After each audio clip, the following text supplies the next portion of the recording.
act? I mean, is there a crowd of people running behind you? No, not so much in America. In Los Angeles, I go for bike rides all the time. Nobody bothers me. Where is it worse? In Europe, it's worse. Really? New York is kind of crazy. In big cities, it's crazy. But places that are more out in the country and far away from the city, it's much easier. When you talk about America and Europe, I was thinking before that America actually is much more conservative than Europe is. What do you think? I used to think that, but I think Europe's getting really conservative too. Yeah? Yeah.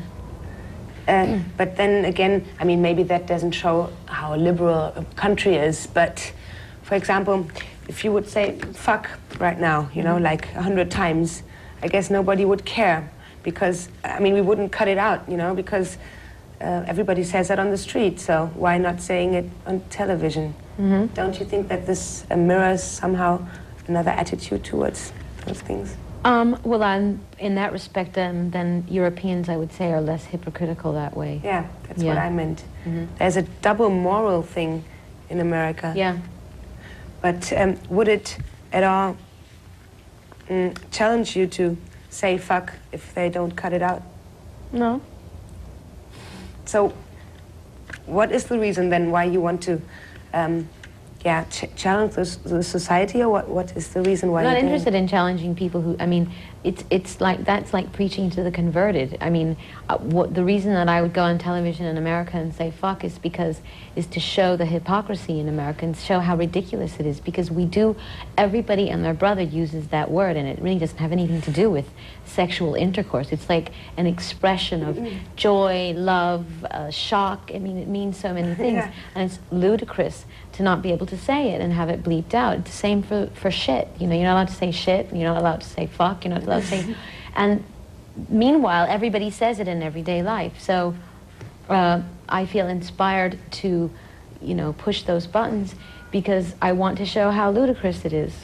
But, you know, I don't just go around saying those words. No, that's what I thought. But do you think that over the years, I mean, of course, things change not because of one person like you, but do you think that you pathened away? Can you say that? Pathened away? Made a path? Yeah, made a path. Yeah. I mean, maybe things don't change because of me, but maybe it opens people's mind up a little bit, and then the next person after me has a little bit easier time, and then the next person after that, yeah. That's what I wanted to say. If you would start with the same things you did 12 years ago, do you think today it would, how would it be today? Nobody would care? Everybody would go, oh, yes, go ahead. That's just... Oh, you mean if I did what I did 12 years ago now, people wouldn't care? Yeah, truly. And are there young female musicians or artists that thank you for that? No. No. Should they, though? Yes, they should.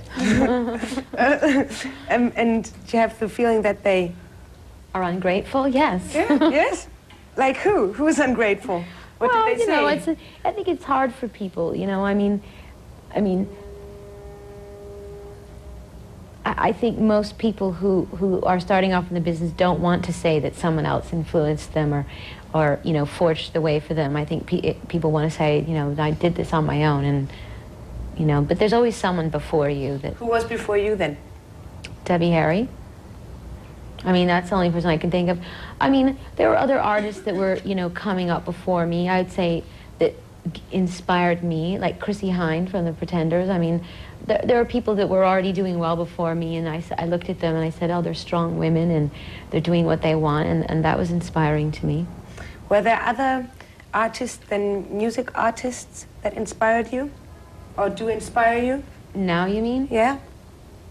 I mean, where do you get your inputs from? Because I read that you have, for example, Picasso drawings on your wall and paintings. Sorry. Or for example, you like Frida Kahlo and you like Anne Sexton. Yes. And so does that inspire you? Yes, absolutely. In which way? In which way? Yes. It inspires me. I mean, Frida Kahlo was an amazing woman, and her life inspires me, the things that she had to overcome to be the artist that she was. Her work inspires me. The feelings that it makes you feel. I mean, it's the same as, you know, going to see, you know, the Sistine Chapel. I mean, you look up at that ceiling and you feel inspired by it. Because one human being can do something so great and so moving. But especially Frida Kahlo and Sexton were such sad people somehow. I mean, they had such hard times and were quite depressive and close to death with their thoughts. And why is that something that's close to you also? Well, I can only say that I can relate to a lot of their pain and their sadness. I certainly don't feel suicidal, and in fact, Frida Kahlo and Sexton committed suicide, but Frida Kahlo died because she was very ill, and she actually was a survivor, and, you know, suffered, you know, a horrible accident when she was a teenager, and suffered physical illnesses and being crippled and having all kinds of things wrong with her. She managed to stay productive and creative in spite of being crippled, in spite of the pain that she was going through, and that is very inspiring. People say, I mean, that's me and my friends, that's always the people that I know that say something to me, say that you become more and more beautiful each year. Really? And yes. I mean, I've been looking through books now on the flight, and of course I knew you before also, but I looked through books and had this comparison, and I think that you became much more beautiful. And do you think so too? I think I probably just started working with better makeup and hair people and better photographers. Yeah, but well, as you go through life, you start to know what looks good, what doesn't look good, what's more flattering, and you develop a sense of style. I mean, that's normal. Yeah, true. And I mean, if you look at a picture of yourself when you were in high school, don't you just go, ugh, I cannot believe my hair looks so stupid? And I mean, you know things as you get older. Is that how you feel when you look at pictures? Yes. You think, oh my No, God, I tell my father when I come home for the holidays, he has to take all of my pictures off the wall from high school because they're just so ugly. Yeah, but maybe it's also, I don't want to make it all psychological or anything, but maybe also if you have more inner security, then maybe it pours out of you? Possibly, yeah, of course. Yeah? Do you feel like that? Do you feel stronger? And tell me how you feel, because I don't always want to say it and you say yes because we want you to say that. Is that how you feel about yourself right now?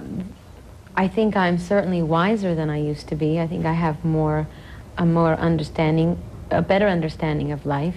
And I think I've realized over the years that my own happiness, that I can't look outside of myself for happiness, that it's inside of me. So that probably gives me more of a sense of peace. And calmness. Do you think, and that's one thing I wanted to talk to you about at the end, maybe. Do you think that when you get to that point that you feel very one-to-one with yourself and quite peaceful and calm in yourself, that it's time, for example, to give that to a little child or something? I mean, I heard you talking about you would really like to have a child. Is that one of your wishes? And is that going to happen soon then? Well, not probably in the next 5 or 10 minutes, but... Oh, I don't think so, no. Yes, well, I have to make a movie first. But do you have the right man already? I mean, I don't want to be too personal, but is there don't you need a husband also to... Yeah. Well, I don't need a husband, but I do need a man. That's important. You're not one of those women that say, well, I'll have somebody make me a child and I'll raise it myself. No, I'd rather have everybody together. Family. It's important to me, yeah. How would you raise your kid? What did you miss when you were young that you would want the kid to have better?